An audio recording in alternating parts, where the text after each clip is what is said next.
Previously on Gutter Trash. I'll have to buy another issue of Ghost Rider. Oh, yeah. At least one. Yeah, there's, no, never mind. That is exciting.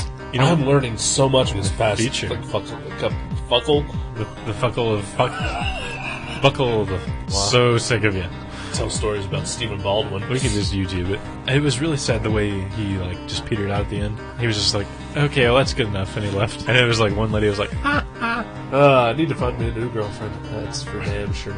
You hit the motorcycle gangs until they start killing the zombies. Yeah. I looked at Diamond's website after I had that big heart on.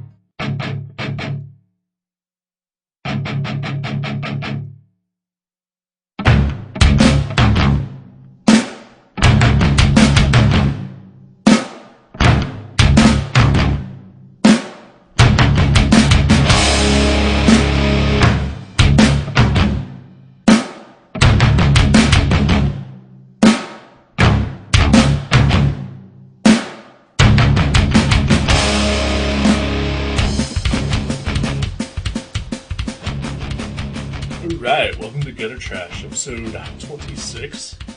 I'm Eric. I'm Jason. We're reviewing Star Trek Dead of Honor, a comic by Chris Claremont and Adam Hughes. Carl Story, also credited. Because, we don't really talk about inkers enough. Yeah. Watch it. They're the true artists. It was mean. I'm sorry. I apologize to inkers everywhere. I'm only a dick to inkers because I wish I could ink. Well, yeah, I mean, look at Scott Williams. He makes Jim Lee look like a golden child. Golden shower. That's right, you're not a fan. I'm not a fan of either of those men. Yeah. I like some Jim Lee when he's on the right book. Like Batman, for example. Oh. I was just waiting for Azzarello and Rizzo to take over that book. Yeah. And was not disappointed. Yeah. So what's up, man? Not much. How's it going? It's going good. Yeah. It's going good. Yeah. So here's to, I guess, even though we've had a few bonus episodes, here's to our 6-month anniversary. Oh, is it really? 26 weeks. Wow. Live long and prosper. Live long and prosper indeed. At least live long. I don't think we're going to prosper. Oh, probably not. But I really doubt that we're going to live long. yeah. Okay, well then shit to Fuck it. fuck it. That was the original Vulcan greeting. Fuck it. Fuck it. Nanu. Fuck it. Nanu. Shazbot. Gordon Shumway. He doesn't really have anything other than ha. Not really. But people might have thought I was doing like, one of the Abbott and Costello or something. Right. Anyone yells ha. No one yells it quite like Alf. No, yeah. Did I tell you that I watched an episode of Alf not that long ago? Yeah, and you said it didn't really do it for you? Yeah, I turned it off like 15 minutes in. We were, of course, by the time this airs, it'll be like, mid-June? Yeah. The rate we're going here. Of next year. But recently, which may or may not be 4 months from now, I guess, or 4 months ago, whatever. Jesus Christ. I took sort of a mini vacation. And basically, my parents went on vacation, and I house sat for them. Oh, yeah. Which is pretty much like a vacation for me. Even though it's like 20 minutes away. It's not even that, like 15 minutes Yeah. at most. That's if traffic is really bad. But, it's the house that I grew up in. There's a gigantic, big-ass, high-def TV with cable. Right. Free food out the ass.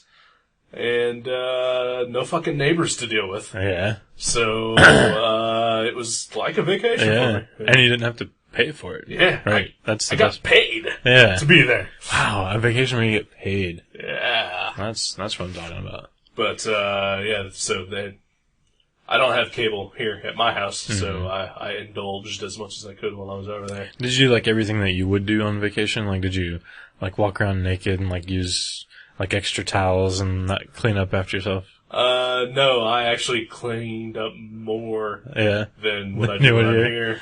And, Well, it is your parents' house, I mean, I guess. Yeah. And my mom is, like, borderline OCD as it is, so.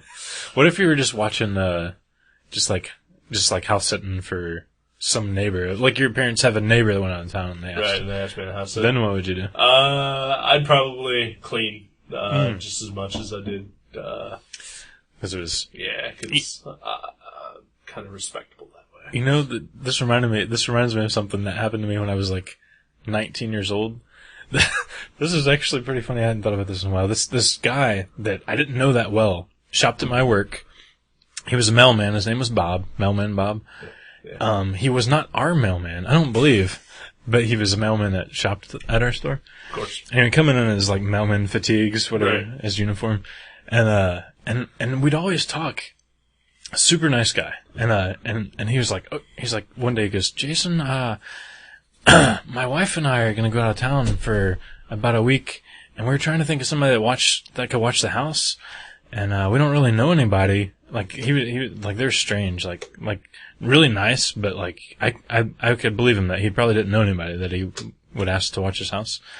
So he asked me, and like I've never seen him outside of like ringing up his X-Men comics and like saying how much his total was. So he asks me to watch his house. I'm like 19. So, or no, I had to be I was still in high school, so I was like 17 or 18. So, I just remember I took my girlfriend at the time from high school there, and we just like stayed there for a week and just had sex for a week in this mailman's house. Yeah. And he paid us to do this, like $100 or something. And we had to walk his dogs. That was the key. Right. He had 2 dogs and we had to walk his dogs. But the best part was, this was like an episode of, some horrible, like, Three's Company episode or something. Because we're having sex, and then, like, we walk out into the living room or something, because we're, like, in his bedroom having sex, right? And so we walk out into the living room, and, like, the door to his bedroom closes, and all of our clothes are still in there. Yeah. And we were, like, just walking around or something, and we start to go back into his bedroom, and my girlfriend tries the door, and it won't open. And there's not like an alternate like entrance into his bedroom. Right. There's not one of those. Like most bedrooms. Like most bedrooms. One door. Well, I've seen some with 2. Some rare ones. But usually it just goes to the bathrooms. Yeah. So we're completely naked in a stranger's house, locked out of the bedroom, and I'm like, oh my gosh, what are we gonna do? And she's like completely freaking out, and I'm just like, I'm a little freaked out. I'm not gonna lie, but I was like, oh, this is kind of funny, But so she's running around freaking out, and I just walk over to the door, and instead of twisting the knob and pulling it like she did, I twist the knob and pushed it. The door opened.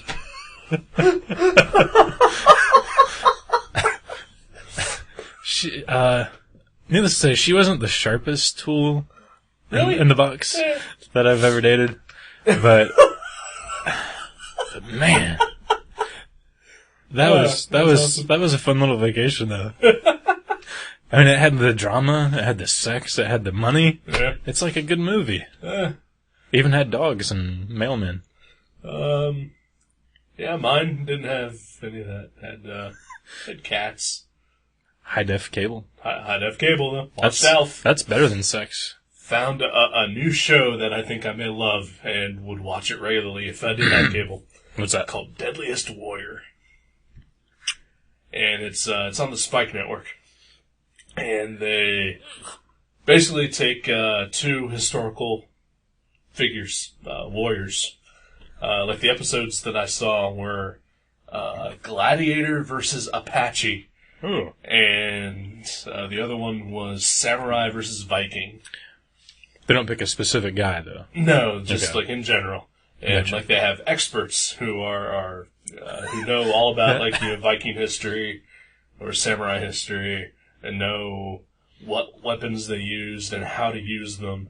And so they test all their weapons like on these gel dummies. Uh-huh. They're like the size of a human torso, and they're made out of gel. The gel represents the thickness and consistency of skin and tissue Okay. and muscle. And then there's bone underneath and a few of the organs. And they just basically fuck the shit out of these Joe mannequins? Joe mannequins with like swords and arrows. And apparently these things have blood packs in them so that when they take a giant fucking broadsword and hack off one of these mannequins' necks, like blood spurts everywhere out of it. And they measure all the statistics of how the weapons were effective, if they're effective against armor or other things, and then they all compile this information into a video game program basically, and they run simulations and like 1,000 of them. And they take the average, and that's who wins the battle. I was gonna say, it sounds like Mortal Kombat meets like a high school history class. Kinda, yeah.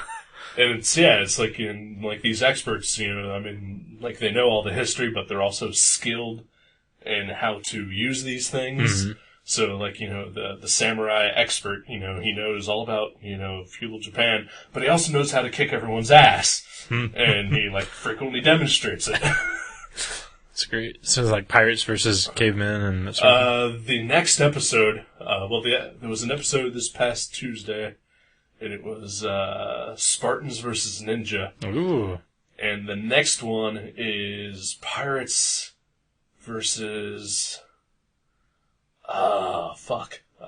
Knights. That sounds like a great show. It's awesome. When they have cavemen on there, let me know. I will watch the cavemen episode. Because I want to see Primitive Man like cavemen versus Terminator, That'd be cool. You gotta think the Terminator's gonna win, though. Yeah. I don't know, the caveman gumption. I'm relying on the gumption. Maybe. They made fire. Come on. A caveman could kick my ass, sure. But, the Terminator's a cyborg, a non-stop killing machine. But if it wasn't for the cavemen, there would be no Terminator. Because they created fire. Which in turn, combustion engine and all that. We're not putting that much logic in this. All right, okay. This is just a battle royale, not, if the Terminator killed a caveman, that doesn't mean that, now there's not going to be Terminators. So, Oh, wow, yeah. Although that would be a great Dark Horse comic. Isn't there a comic or a movie where that would be Terminator versus, RoboCop versus, Pirates versus Ninjas? Versus Predators, versus Caveman. And Batman. Batman. He's always in there. But wasn't there, someone was telling me about a movie, I think it was a movie, where, time travel, I think it was Joe G. Time travel, what was it? Someone could go back in time and kill, the person that invented a machine, and then the machine would still exist, it just wouldn't work now, or something? I have no idea. Have you heard of that? No. It sounds really stupid. No. Oh well, I shouldn't have brought it up. Joe G's an idiot. I can safely say that because he's not going to listen. He's never going to listen. And you'll know if he ever does because, 8 years from now, you'll get an email like, "Hey, yeah. I finally listened to that." Back in 2009, you called me an idiot, asshole. And I'd be like, what? You stopped doing that podcast in 2010. Yeah. After Jason killed himself, I just stopped doing the show. Good times. Good times indeed. Right. You know what isn't a good time? What's that? Star Trek Dead of Honor. I agree. Let's move on. Can I tell you why I picked this? Please. Okay, I picked this book, Star Trek Dead of Honor, by Chris Claremont and Hughes. This guy comes into my work. And Carl Story. Anyway. This guy named Kenny comes into my work. He's a super sweet guy, super nice guy. And we were talking about the upcoming Gem City Comic Con with Chris Claremont was going to be there. Right. It's now 3 weeks past. It's years ago. Yeah. And he was like, Chris Claremont's going to be there. And I was like, I haven't really read a whole lot of his stuff other than, his X-Men. Right. But I was like, I was surprised at the amount of stuff he did because we were looking it up to see what all we should take to the show to try to sell. Right. And I had no idea that he did random issues of Captain America and just all kinds of stuff. Yeah. 100 books I didn't know. And he was like, yeah, the best thing I've ever read by him is, believe it or not, a Star Trek graphic novel. And I think he said this guy wasn't even a big Star Trek fan. Right. So it made me go, huh, really?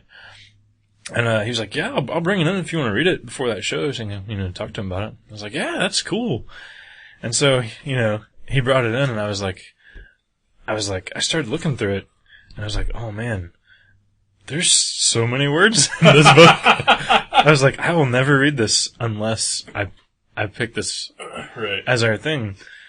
And so I basically I found out I was going to have to walk through this big scary tunnel, and I asked you to hold my hand while we walked through it together. That was basically why I picked this book. That's acceptable. Okay. But look at this. Seriously, any one page, I'm flipping through it right now. It's 90-something pages. Yeah. Any one page has like 100-word books. Oh, yeah. 3 or 4 pages worth of dialogue. Yeah. Why didn't he just write this as a novel? Or a series of novels? Or make it longer than 90 pages. Yeah. Well, because, you know, he's old school. And, I mean, if you look through an average issue of his X-Men run, it's the same damn thing, but in 20 pages. Yeah. It's been so long since I've read those. It's, when the first X-Men movie came out, I decided that I was going to try to reread some of his run. Could not make it past, 4 issues. Yeah. Yeah. I read one issue about a year ago. Yeah. Reread one that I liked, and it didn't hold up, but I don't remember it being as tedious as this. Maybe it's just because it was 20 pages. Yeah, it could be. He is, I mean, he's definitely old school, and I know, in the Hack Slash episode, we talked about old school comic storytelling, but Claremont pushes that fucking boundary way the fuck over the edge until it falls off the cliff and bashes its head, and maggots crawl out, and carrion eats it, and et cetera, et cetera. Yeah, that's pretty far. See, because, I don't want to sound like an idiot, because I like wordy books. I mean, I love Evan Dorkin.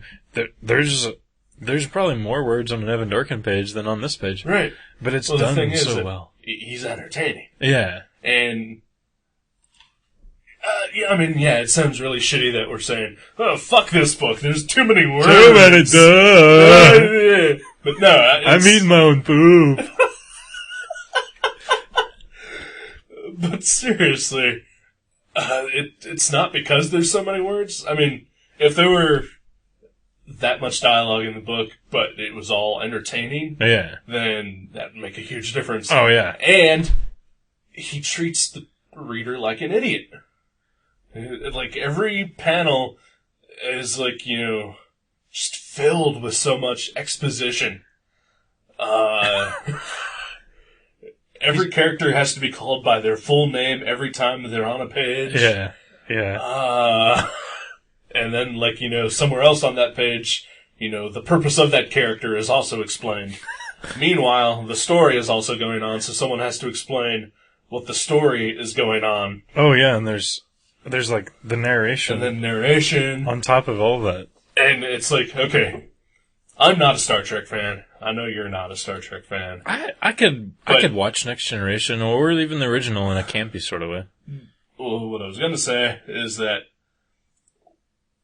but you still wouldn't call yourself a fan. No, I'm not a technician or whatever they call them. But I don't think they call anything that. But anyway, Star Trek has become such a huge part of popular culture that it's all this shit just because. The transporter. It's just there. Beam me up, Scott. Yeah, I mean, it's we just know this shit, whether we've sought it out or not. So despite that, we know that there's the captain's log, and every episode, Kirk or Picard or whoever gets the captain's log, start date, whatever. Yeah. Every fucking character in this book has their own goddamn log. It's like Ren and Stimpy, only worse. Hello. It's log. It's big, it's heavy, it's wood. It's big, it's heavy, it's boring. Look at this big piece of popcorn. That's pretty cool. That is pretty awesome. Page 22, for those following along. No one's following along. No one even has this fucking book. It's how many years old? 17 years old? 17 years old, yeah.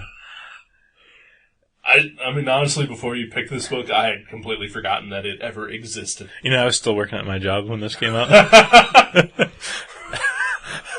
think I was just discovering masturbation. Yeah, I was too. On the job. On the job. Yeah. And what a job it was, let me tell you. Yeah, I think I discovered masturbation long before this book came out. I think Chris Claremont discovered masturbation on his typewriter. Seriously? Look at Back this. in like Look at this. 1983. I'm going to count the word balloons. I just opened it to a random okay. page. 1, 2, 3, 4, 5, 6, 7, 8, 9, 10, 11, 12, 13, 14, 15, 16, 17, 18, 19, 20, 21, 22, 23, 24, 25, 26, and 27. 27. What page is that? This is page... For the reader listening at home. It doesn't... See, that's the weird thing, too. They don't number every page. Yeah. 37. Okay. And there's only 5 panels on that page. That's more than 5 word balloons per... Wow. Yeah. Per panel. That's insane. And it is. Every single fucking bit of dialogue is, hey, reader, aren't you special? Patting you on the head. This character's name is Spock. He's a Vulcan.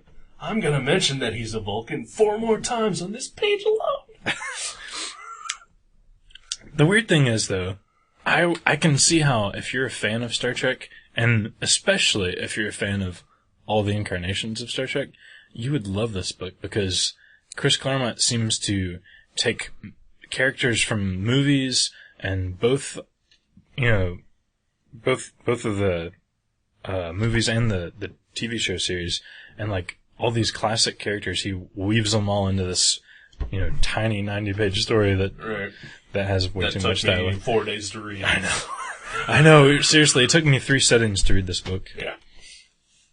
But I mean, yeah, he takes stuff from the movie with the whales. Star Trek 4, Voyage Home. That was a good movie. It was alright. I've said I'm not a Star Trek fan, but I have seen most of the movies. I've seen most of them too. Yeah. Voyage Home was a good one. Quite honestly, for all the hand-holding that he does, he could have spelled out a bit earlier who that chick was in the book. She was the one from the movie. Right. That helps take care of Gracie the whale. Right. I'm sure the Star Trek nerds listening will get all this automatically. Oh, yeah. Okay. Do you think Star Trek nerds listen to podcasts? I mean... probably. Yeah. Just a wild guess. Alright. But so, yeah, I mean, I think this is like a fan... Oh, I'm sorry. No, you're going. No. I was saying this is not a great story, but it's like a Christmas present for a Star Trek fan. Like, it's like taking all these characters that they love and like mixing them together. It's like not really. You don't think? I don't agree. No. Because it's just the original crew. But I mean, it's with like 1 or 2 characters from a movie. No, there's the all these weird captains that show up from all these classic episodes. Like and like all these guys here, let's see. Where have you heard of these people from? Well, I haven't, but I mean, I know they're all from episodes, like classic episodes. Are you sure? Positive? I'm not positive. Well, then you're making shit up at this point. No, look at these people. They can't be made up. You can't say this shit unless you know for sure. It's all photo-referenced. They give them names and like... because that's what Chris Claremont does. And they all... He gives every single character who ever appears anywhere a name, a full name, that is repeated over and over again. But see, here he did this in X-Men Riley for Bailey. 16 fucking years. Carolyn... he can't make up Carolyn Palamas and... Yes, he can, because he's fucking Chris Claremont. And that's the kind of bullshit he does. Well, maybe... Well, I was just hoping that that's what it was. And like this Romulan, or a Vulcan lady that's head of the Romulan ship. Yeah. She was from some episode, I know that. Are you sure? Yeah. Positive? Yeah, I'm positive about that one. Positive? Positive about that one. Positive? 98% sure. Alright. I'll give you that one, but I'm not going to give you the rest. I'm sure that Klingon guy is probably from something. Yeah. But otherwise, I don't agree with you. I wish we were, one of us was a Star Trek nerd. But I will say that as really. far as,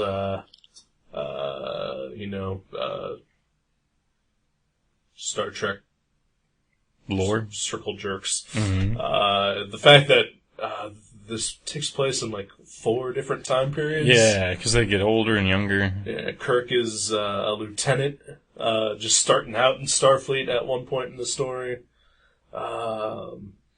That confused me, too. Yeah. Maybe I'm an idiot, but No. it keeps going back and forth. That's because, I mean, I've read Stray Bullets. I understand how that type of storytelling works. Right. Well, I will say at least Adam Hughes does a good job of conveying the different stages of Kirk's face. Yeah. Well, that brings up a good point. I know you're not a fan of, like photorealistic renderings of actors in comics, and I am not either. Yeah, but he does it really well. He does a really good job in this. I think what helps is the fact that he's Adam Hughes. He's pretty good. He's pretty fucking awesome in the first place, and his style manages to still sort of stand out, even though he's using photo reference. And he uses photo reference anyway, and like his Catwoman stuff and whatever else he never does. I don't know. Does he work anymore? See, now you're making stuff up. We're all making stuff up. It's all bullshit. No, I know for a fact he uses photo reference. Well, except for on these 2 pages, I thought this was funny because when he first introduced us Chekhov, I was like, "Oh, look, it's the back of Chekhov, and they're gonna surprise us in the next panel, like by saying it's Chekhov." And you see like all these faraway shots of the back of his head. I'm thinking they couldn't get him any photos of Chekhov. Chekhov, yeah, his face only appears in like 1 panel. Yeah, and we're looking at it. You see like the back of his head all or over. Just like really wide shots where he's just really tiny. Yeah. What's the deal there? But, alright. You keep bringing me off track about what I really wanted to bitch about. Oh, okay. Bitch away, my friend. Alright, this book it came out in what, 90? I don't need to see it. 92. 92. So he probably wrote it. Well, let's see. Adam Hughes drew it, so it probably took him like 3 years to draw it. At least. So he probably actually started writing this right after The Voyage Home came out. Yeah. It was a direct sequel. Yeah. In 88 or whatever. Right. 7. Chris Claremont, the X-Men writer, has his paws all over this book. Mm-hmm. Characters, their dialogue and their dialect all sound like X-Men characters. I half expected, like, Shatner to be saying bub half the time. And fucking McCoy is goddamn rogue. Oh, really? Did you not read the fucking book? Really? Find a McCoy page. Okay. Read some dialogue. I don't know rogue dialect. Oh, you mean like his dialect. You mean like the... Yes. Okay. Yeah, he is half a fucking fraction away from saying sugar. I can't find a good McCoy. Oh, here he is. Here he's saying something. He says, "Damn it, Jim, do you know what you've just done? Chekhov's your friend as well as one of your officers, not to mention Christine and Jamie's your goddaughter. You've signed their death warrants." Oh, okay. That sounds like a Storm piece of dialogue. Yeah. You picked the worst fucking one. Well, that's the first one I saw. And I'm like actually reading excerpts from this book. That's really weird. Okay. I'm hearing correctly, and correctly, ladies and gentlemen, is spelled C apostrophe R-E-C-T-L-Y. Correctly. And what was that first word? Am hearing correctly? There we go. Yeah. Okay. When the fuck was McCoy ever Southern? Yeah. And even though you chose like the worst dialogue to read the first time there, Yeah. the rest of it all sounds like what you just read. Yeah. Where it's all rogues, Southern floozy, Louisiana drawl. I forget that she even had a Southern accent. How could you forget? I was never a Rogue fan. Well, I'm not either, but I read the fucking books. Touche. Indeed. And going back to Chris Claremont just wiping the X-Men all over this book. The villains, the fucking Brood. Yeah, no, that's true. They were just like these weird aliens. It's just alien bugs. Yeah. Fucking bugs. One of them turns into this like... Turns into a woman sexy because lady. Adam Hughes drew it and he just draw tits every other He's page. like, I'm not drawing sexy bugs, or non-sexy bugs. Right. Give me some boobs. Excuse me. But seriously, like, Star Trek has got to have better villains than just mindless fucking space bugs. I mean, what is the difference between this enemy versus a fucking Tribble? Yeah. Well, not as cute. Not as cute. Yeah. But still, could have been the same. I mean, they're mindless things that take over the ship. Only this time they're the Brood, because that's, what Wolverine would fight. And that's all Chris Claremont could write. So you think Chris Claremont just, do you think he just loves Star Trek and that's why he wrote this and he just went crazy, like apeshit, writing all these characters as if he knew them, and there's just like a million times more dialogue than the story actually needs because he just loves to write these characters, or what? No. Because that's what Chris Claremont does. He says that's what he is. Pick up any book that he has ever written and it's the same thing. Is he still doing that now, like Gen Next and all that? I don't know. I don't read that shit. Yeah.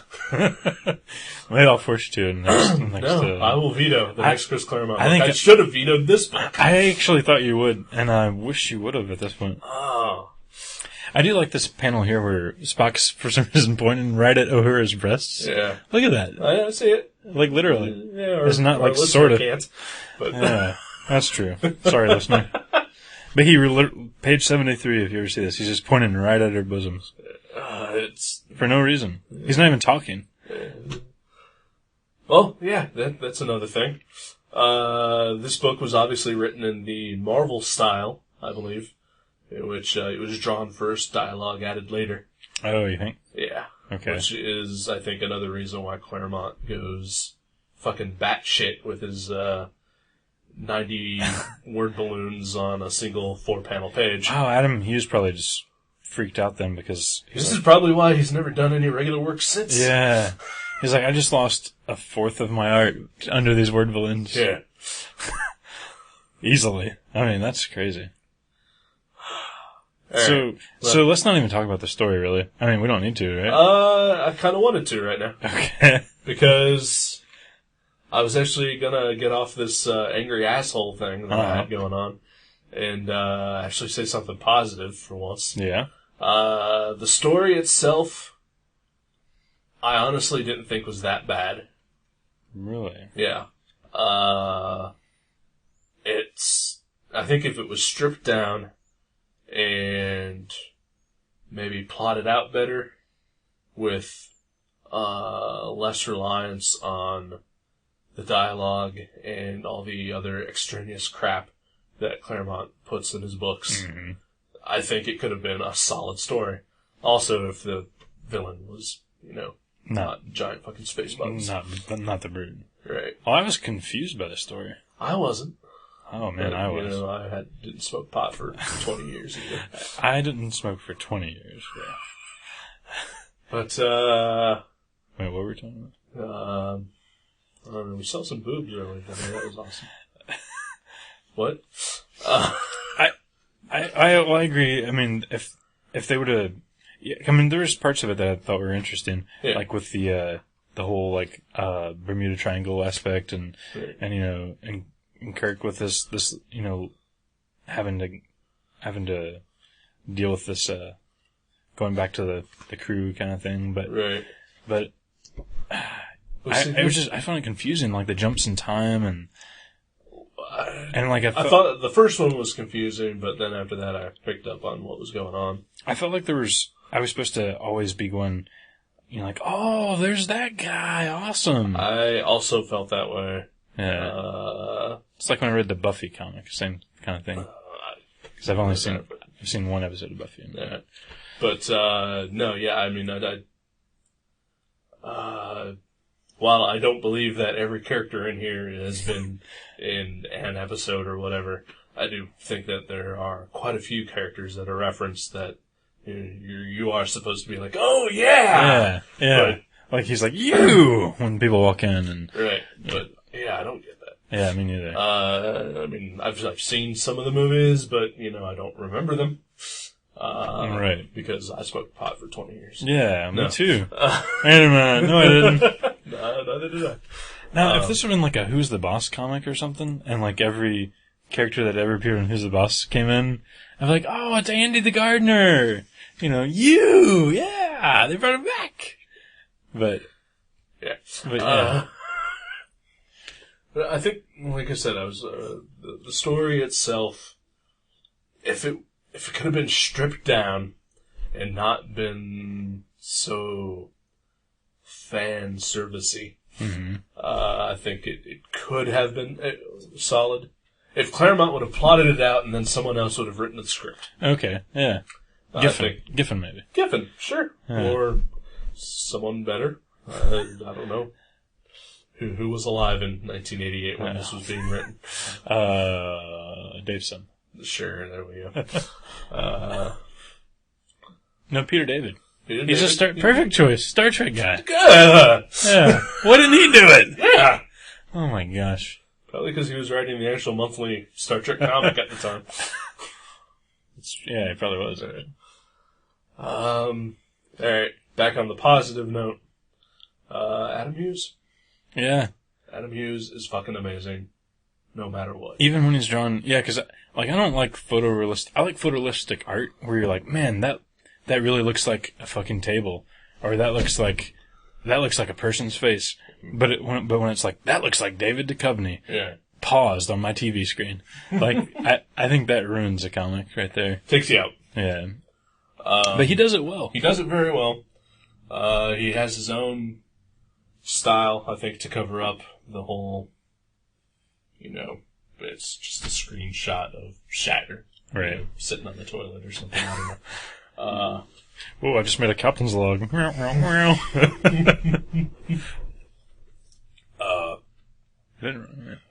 But, I mean, I could really give two shits about any of the Star Trek characters. Right.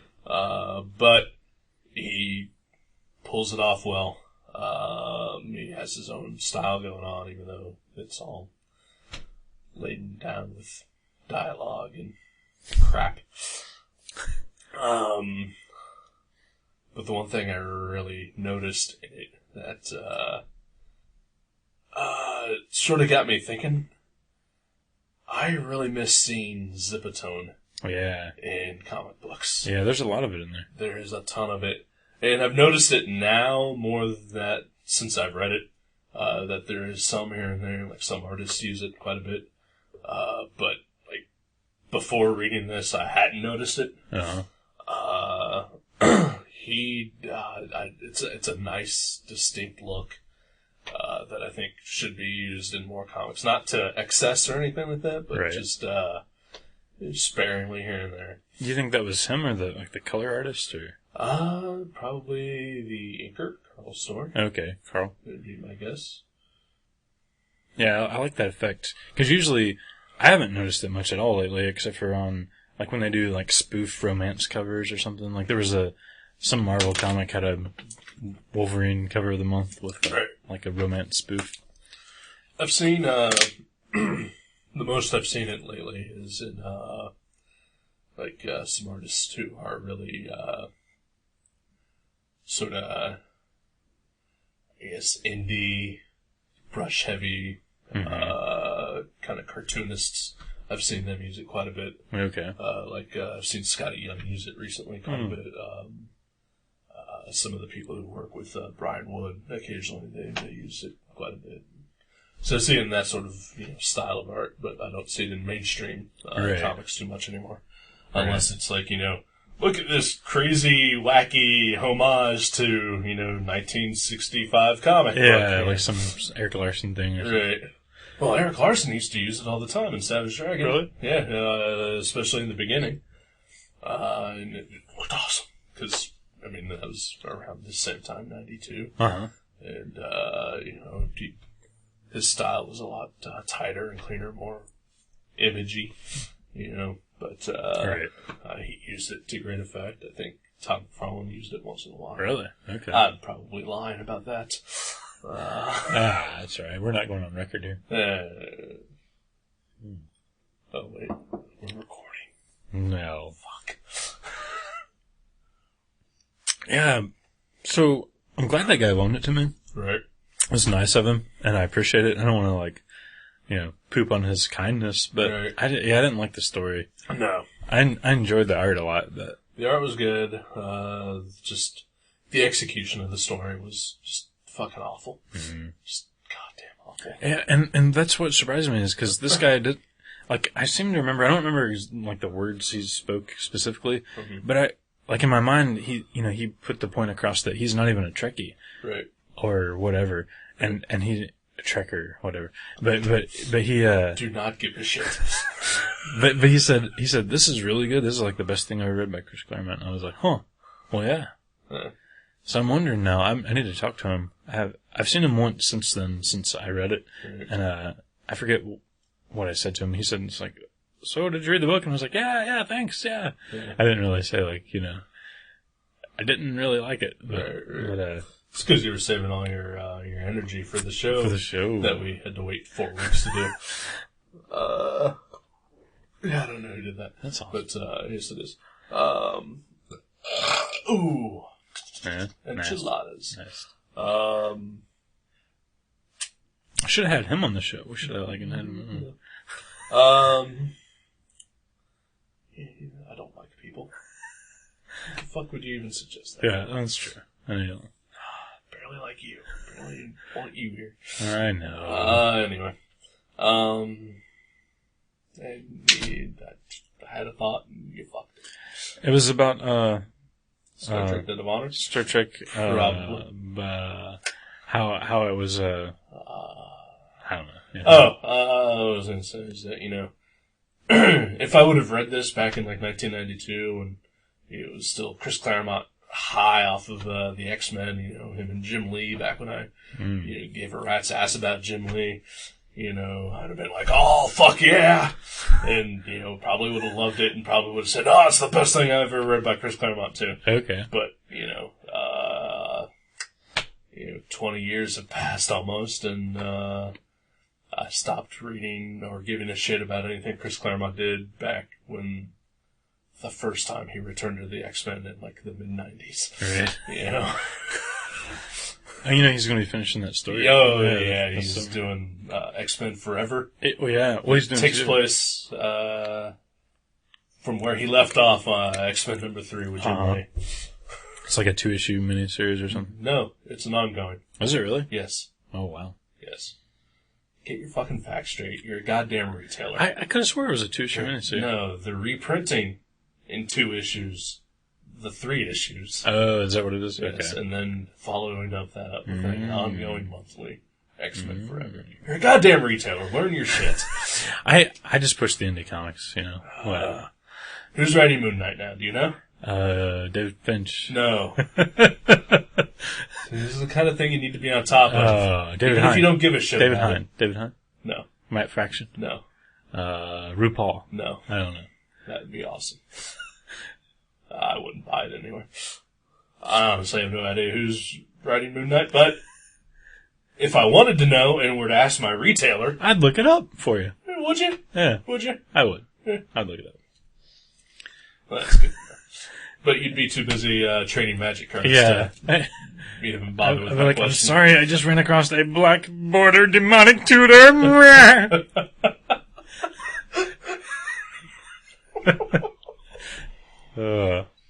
So yeah. Not a good book. Not a good book. I like the size, the format, the 92-page graphic novel. Old school graphic novel. A little taller than normal. Yep. Not too thick. Nope.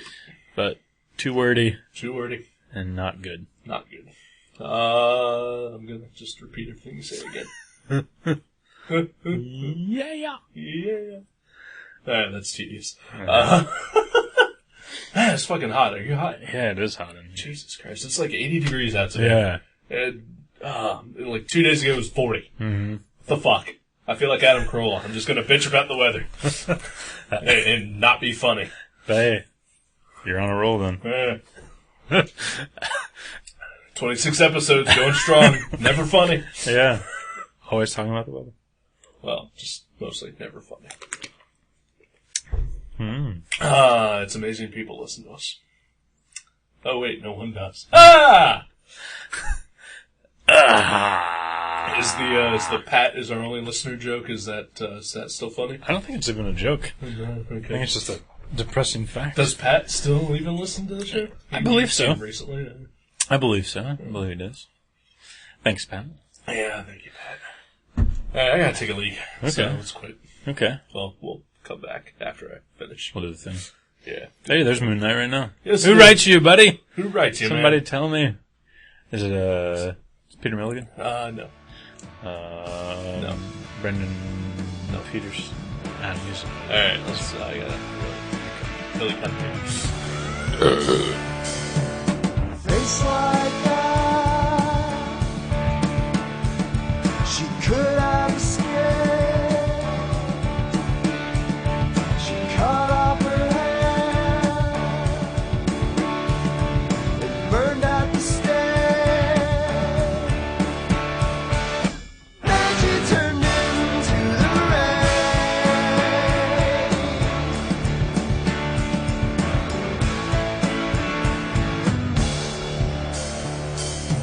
Soap in your eye, looks like a weed, drips to the floor, it's cold on your feet. Then she turned into the rain. Then she turned into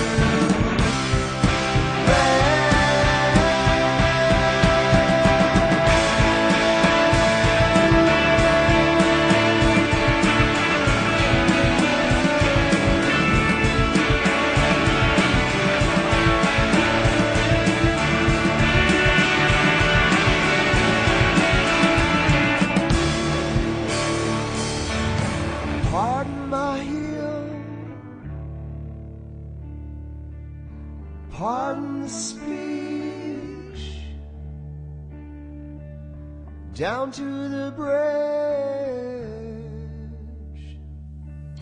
down to the beach. Then she turned into the rain. Then she turned into the rain. Then she turned into. Alright, I feel better. Yeah. Yeah. Leaked and ready. Oh, yeah. Ready to rock. Indeed, I am drained. Emotionally and physically. Happens every time. Yeah. It's true. And then I cry. Well, that's fine. Eh, It's kind of it's perfectly normal. romantic, yeah. Right? Next girl I date is gonna get a winner.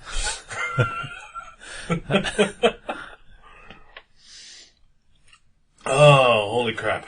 It's good water. Oh, mine's tap water. Mine's pretty delicious. Yeah. Mine's currently not tap water, but in about half a liter it will be. Half a liter? Is it? Mm-hmm. You're speaking Canadian. That's awesome. Liter. French. The label and about where the about what ridge in the plastic bottle the water is at. Ooh. I put far too much thought into that, and I should. Is that really how it's measured, by the ridges in the bottle? No. Oh. I was about to be blown away. Oh, wow. Maybe, I don't know for sure. We don't know anything. No, we really don't.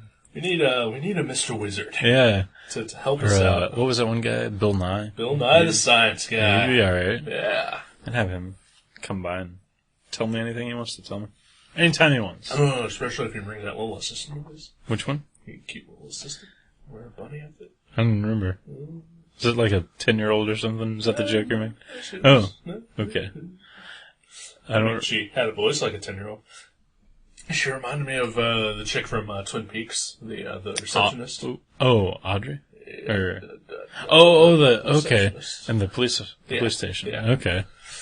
It's not Carol Kane, is it? No. She kind of looks like Carol Kane. Not really. Yeah, it kind of reminds me. Witches of Eastwick? I don't know about that, but if you're talking Carol Kane from Taxi, I know who that is. Wasn't she in Scrooge, too? As one of the ghosts? Yeah. Yes. Okay, that's what I'm thinking of. Yeah. Okay, No, wow. she doesn't look anything like that. Yeah, so yeah, Ridges in the water bottle. How do we get from Carol Kane? Anyway. That was like 8 seconds. Wasting our precious time. We got time to kill. So can I tell It was a short episode. Can I tell you something about space? By all means. Yeah. We haven't talked about this or Gem City, if you have anything interesting from there. Not if you really. can remember, since it was like 3 years ago. I saw this dude at Gem City getting his picture taken with Chris Claremont, the guy that buys all the Wizard. He calls every month to ask he's like, do you have Avengers Annual 10 or whatever, like whatever is in the Wizards pick of the month. Yeah. Every month he calls and asks for that book, and if we have it, he comes in and buys it and nothing else. And if we don't have it, he just doesn't come in. Wow. Yeah, he's that guy. Nice. He was getting his that guy's pictures. an ass. He kind of is. Yeah. He was getting his Is this picture the guy taken. who with freaked Claremont. out, were you telling me that like some guy came in and yelled at you because you didn't have something? Like you just freaked the fuck out because you guys were out of Oh man. Toy Fair or something, I don't know. Oh no! I know who you're talking about. No, different guy. Okay. Yeah, that guy actually called back today, actually, asking about that book, if we ever got it. He wants us to order it directly from the publisher because Diamond's out of it. But I tried it was like some anime magazine or something like that. it's like a Silver Age comics magazine. Yeah. Okay. Yeah. It's close. Anime Silver. Yeah, Jack Kirby. Kirby and I wish I could. Masahiro Yamakato. Ooh, is that a real one? No. I was gonna say if I can name an anime artist, I really can't. I can't even tell you who does Akira. I don't know any of them. Right Said Fred. That's who it was. Takashi Miike. Takashi Mike. That's a director. Yeah. Did the audition, right? Yes. Yeah. Okay. And Eggsy the Killer. yeah. Which I've never seen. But you're gonna pick that for your movie pick. No. So yeah, Gem City, nothing Nothing exciting. It was fun, but Space was cool. I sold 25 books. Nice. And I gave away. Sold? I sold them. Sold? Sold 25 books. And this was what book? Well, all together, because I had like four different. okay. I had like 4 different books. So Veggie Dog Saturn and the girl in the Negative Line T-shirt. Which Veggie Dog Saturn? I took all of them, all 3 of them up there. And Girl in Negative Land. I actually sold out of that one. I have no more. 0 copies. Buyer Beware anthologies. I took some of those. We sold some of those. Nice. I discounted those because I've still got like 50 of them. But and then I gave our Kiss comic away. We did a Kiss comic. That's right. What do you call them? Flip comic. Flip books here. I even gave one to what's his name? Something Blake. I can't remember his name. Edward Blake, the comedian. It wasn't ever Blake. He won the like Lifetime Achievement Award at Space this year, and he's been doing like Kiss art since like the 70s. Okay, He's a huge Kiss fan and swell dude. He'll talk your ear off, but in a cool way, and he's a nice guy. Yeah, creepy, like hummus. Yeah. But I gave him our Kiss comic. Nice. He like was happy to trade for something. So Which you can find online at seanborn.net and buyerbeware.blogspot.com. yeah, it's on there. Yes. Check it out. Indeed. But the best part was like this one guy passed around a sketchbook. You know how like occasionally people have like a Green Lantern sketchbook or whatever. Our friend Joe has a Flash sketchbook. Which is awesome. It's got some good ones in there. Especially even from the show. like yours. Flash taking a poop. Oh, it's awesome. This is my favorite thing I've ever drawn. It's up there. Yeah. It's up there. This guy was passing around the sketchbook though towards the end of the show, and it was Batman getting kicked in the nuts. That was the theme, and because he came up to the table. Oh, I wish I could have gone. I wish you could have seen that. But he walks up to the table and he's like, "Do you guys do commissions?" And I sort of had a country draw there because he is from Kentucky. And he was like, "Do you guys do commissions?" And we were like, "We do them for free," because we were bored and like, who are we, right? Right. And so he was like, "Well, sure." Set the scene here. It's you, Me, Pat Kane, and Adam. our listener. 100% of our listenership was there with me at the table, along with Adam Christopher. Yeah. Which is really Adam Eckley. Yeah. I'm sorry, Batman. I just told everyone you're Bruce Wayne. But so we're all three sitting there, and he asked me and Pat. For some reason, he didn't ask Adam. For some reason, it's probably because Adam is a really poor artist. No, just kidding. No, it's because me and Pat had comics out on the table, and Adam had like these paintings, Art. and like real art. Like me and Pat had our fingers in our noses, and we were eating like boo berry paste, and Adam's over there like with twirling his mustache and like checking his brush strokes. So anyway, I start flipping through the sketchbook, and he's got some really sweet sketches. He has a Robert Kirkman sketch of Batman, Batman getting, and in the Kirkman sketch, it's someone walking in on Batman. It looked like a zombie's eating Batman's dick. That's what it looked like.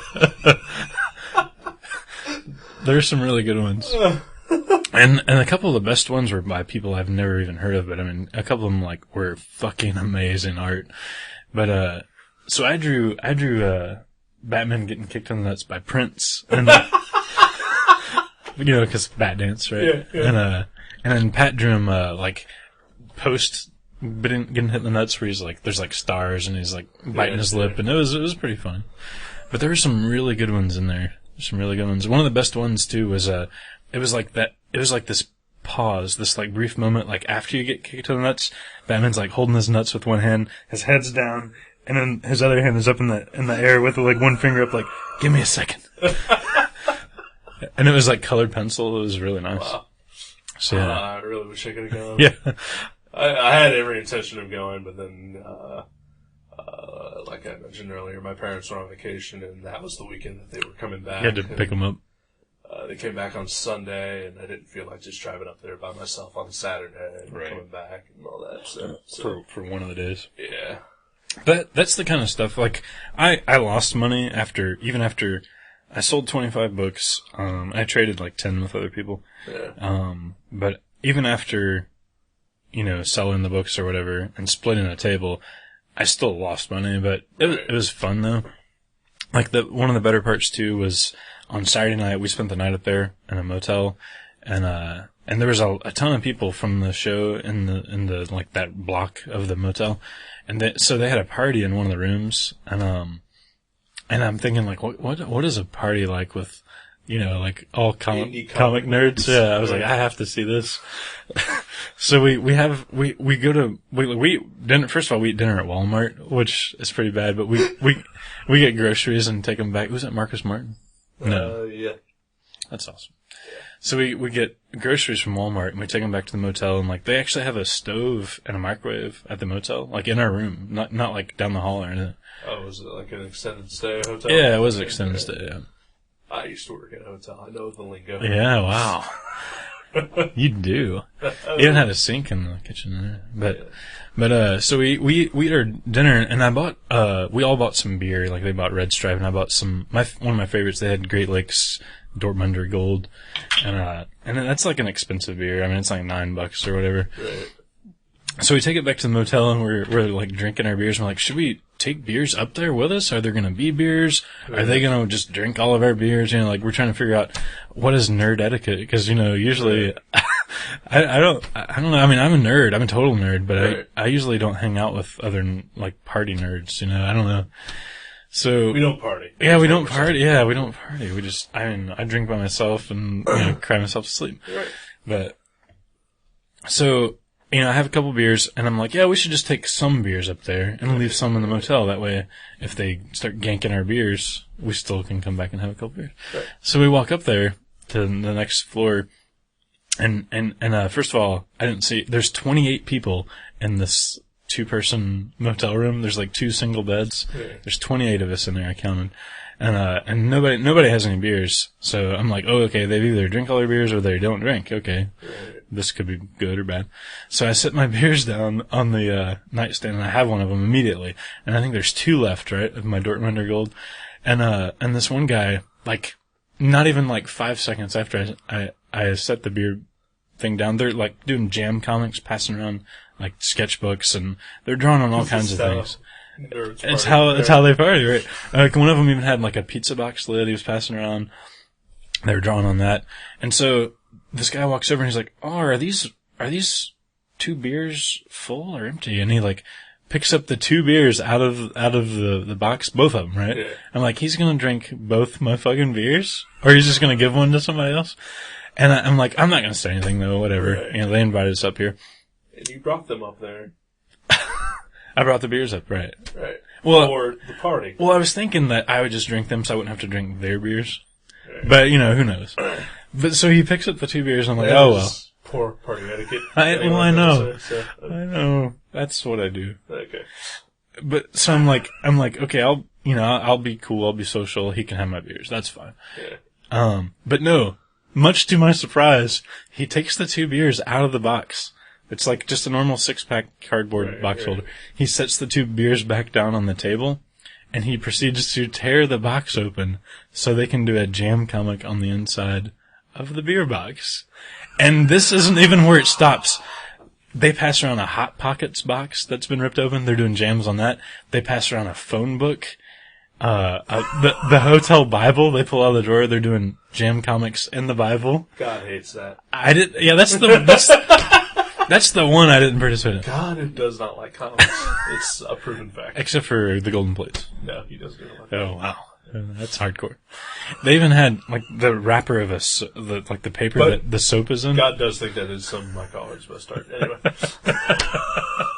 It is, it's true. He's like, I can't figure it out. It's like, this is bullshit, but... Anyway, sorry. No, but like even like soap wrappers, Hot Pockets boxes, beer boxes. The best one though was the phone book thing, because what they would do is they would open the phone book and they would pick a name off the page, and they would write that name down and they would hand it to somebody, and they had to draw that person. And then when they were done, they flipped the page, picked a guy, and like wrote the name down and handed it to somebody else, and they drew it. And like it just kept going around. It was so much fun. And I did a jam comic. And like, this is one of the things that was cool. Like, Matt Feasel, the guy that does Cynical Man, was there. And I've been reading his comics off and on since I was like 10 years old. My brother used to have his books. And for anyone who doesn't know, this is a guy, all his comics are like stick figures. Yeah, stick figures with like detailed backgrounds. Yeah. Because he actually can draw. Yeah. But all his characters, he draws stick people. And, he always wears a fedora and a suit. Yeah, he's always dressed real keen. And he's like, cool. Like an indie fucking... Like an indie nerd. Yeah. But he's been doing it for like 25 years. Right. So, I mean, like, he's, at this point, he's that's him, right? We can accept it now. Yeah. But like, that was a cool moment because, like, I did a drawing on, I forget if it was the beer box or the pizza box, I forget. But I was like, who's next? And like, Matt Fiesel's like, I'll do next. And like, he picks it up, and then, like, I'm like, wow, I just did a jam comic, and my panel leads into Matt Fiesel's panel. Like, just stuff like that. Like, that's the kind of dorky, just fun that I have at Space. Like, it's such a good show for just nerds, like, hanging out and, like, jamming together and pretending you're not nerds. Pretending we're not nerds. Pretending like, but that was another funny part. Was like around 11:30, that place emptied out. People were like, "Wow, I gotta go to bed." Oh, jeez. And like, there's like 4 of us left, and I was like, "Well, we should probably go too." So we went back home, or back to our room, and watched some Dane Cook movies on Showtime. But yeah, everybody was so nice. That's what I loved about it. So it was like Nate Powell up in that party? Nate Powell wasn't there. He was probably like, at the cool kid party. Yeah. You didn't get invited to the cool kid party? I didn't even get invited to the cool kid party, no. No, yeah, nothing. I'm not making fun of Nate Powell. I like Nate Powell, but he probably has he probably had a bunch of people he knew in Columbus. Probably like who knows? Who knows, indeed. Maybe him and Bob Corby were doing coke together in the shower of their room. Off of a whore's ass. What? I did see he did a sketch of Bruce Dickinson for I think it was for Pat. Yeah. Really? Nate Powell did. It was like all colored brush pens. Wow. It was like 6 different colors. It was like Pat asked for a yeah, he asked for Bruce Dickinson. Why? I don't know. I know Pat. He does not look like an Iron Maiden fan.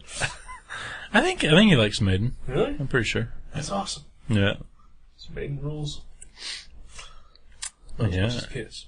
Well, few things do in this world. It's true. Everyone loves Kiss. Oh, you know, my favorite disc though. This one guy, like, I was just talking about how cool everybody was at Space. Yeah. This one guy walks by the table and he like looks at our books, and I picked up because I did that comic about space, like about the show. Right. And I was like, hey, I picked it up and I was like, hey, you want a free comic? And he just looks right at me and he goes, nope. And he just walks away.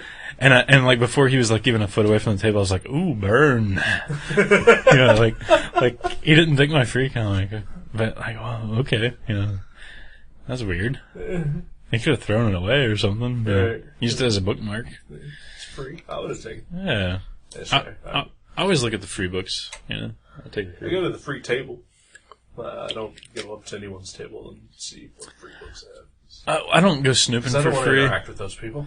I don't go snooping for free, but I always, if they go, hey, I've got a free book, I always take it out because you're like, okay, now I can check out what this person does without feeling obligated to Buy their spend shit. money. Yeah. And then if you like it, then you can go back and be like, okay, cool. Which, ironically, is actually the whole story of your free book that you get. Yeah, I know, and I had like this line in there where people are like, I'm actually just kind of taking a look around, and like I had so many people say that, and I'm like, here, you got to take this book, you got to read it, because like you just you just read a line out of this book, take it, read it.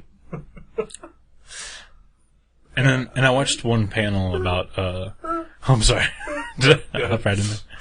There was one panel that I watched about like comics going digital and, you know, what they thought that would mean for conventions, whether they're going to go away or how they're going to change.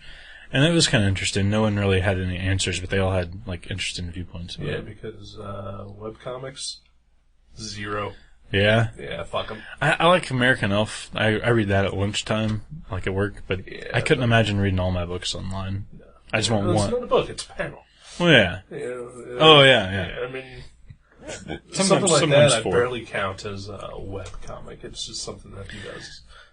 And he probably would do it anyway if there was no internet, so you just have to wait 6 months to... Well, he does publish them, Right. once they're done.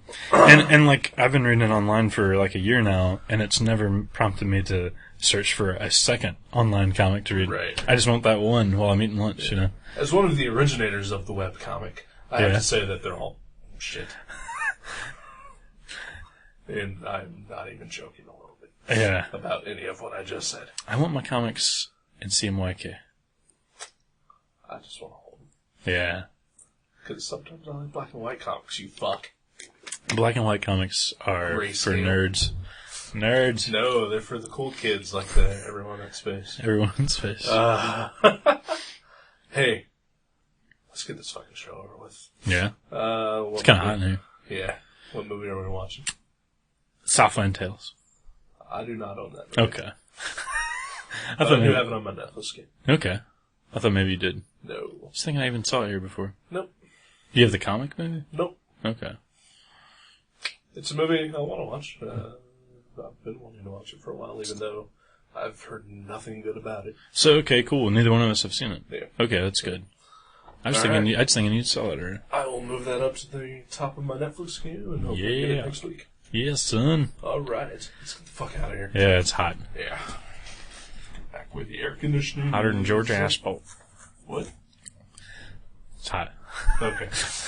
Bye.